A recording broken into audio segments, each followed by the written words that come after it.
Gaza में बारूदी विस्फोट हो रहा था और भारत में हो रही थी विस्फोटक बयानबाजी। फलस्तीन के लिए खड़ा हूं और खड़ा रहूंगा इंशाअल्लाह।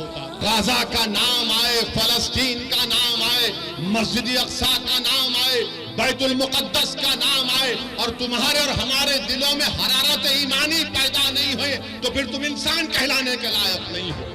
हमास के आतंकी अटैक और इजराइल के काउंटर अटैक पर देश में सियासत हो रही थी। फलस्तीन में जुल्म हो रहा है। फलस्तीन में 1500 बच्चे, हजारों की तादाद में लोग मारे जा रहे हैं। हमास इजराइल जंग में सवाल सरकार से पूछे जा रहे थे। हमारे प्रधानमंत्री जी ने बहुत जल्दबाजी में 5 घंटे के अंदर इजराइल का साथ देने का ऐलान कर दिया। जंग हमास और इजराइल के बीच थी, लेकिन देश में सियासत थी, सवाल थे और इन सवालों के घेरे में थी केंद्र की मोदी सरकार।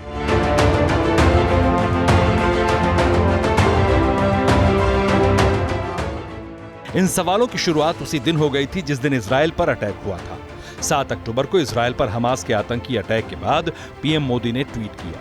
पीएम ने अपने ट्वीट में कहा कि हमारी संवेदनाएं निर्दोष पीड़ितों और उनके परिवारों के साथ हैं। हम इस कठिन समय में इजराइल के साथ एकजुटता से खड़े हैं। भारत आतंकवाद के सभी रूपों की कड़ी और स्पष्ट निंदा करता है। पीएम के इस ट्वीट के बाद देश की सियासत में भूकंप आ गया। पीएम ने आतंकी अटैक की निंदा की, लेकिन सवाल उठाने वालों ने इसे फिलिस्तीन का विरोध करार दिया।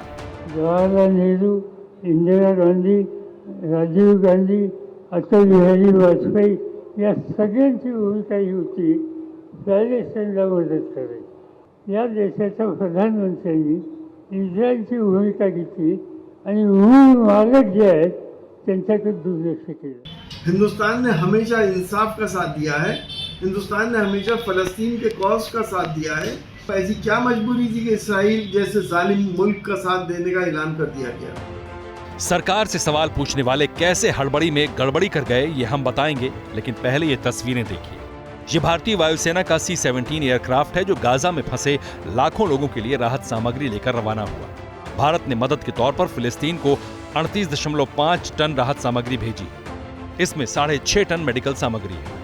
इसके साथ ही टेंट, स्लीपिंग बैग, रोजमर्रा का सामान, पानी साफ करने वाले टैबलेट्स और दूसरे जरूरी सामान भी फिलिस्तीन भेजे गए। रात का ये सामान मिस्र के अल अरिश एयरपोर्ट से राफा बॉर्डर के जरिए फिलिस्तीन पहुंचाया जाएगा। राफा बॉर्डर के जरिए ही गाजा में राहत सामग्री पहुंच रही है। ये राहत सामग्री की पहली खेप है।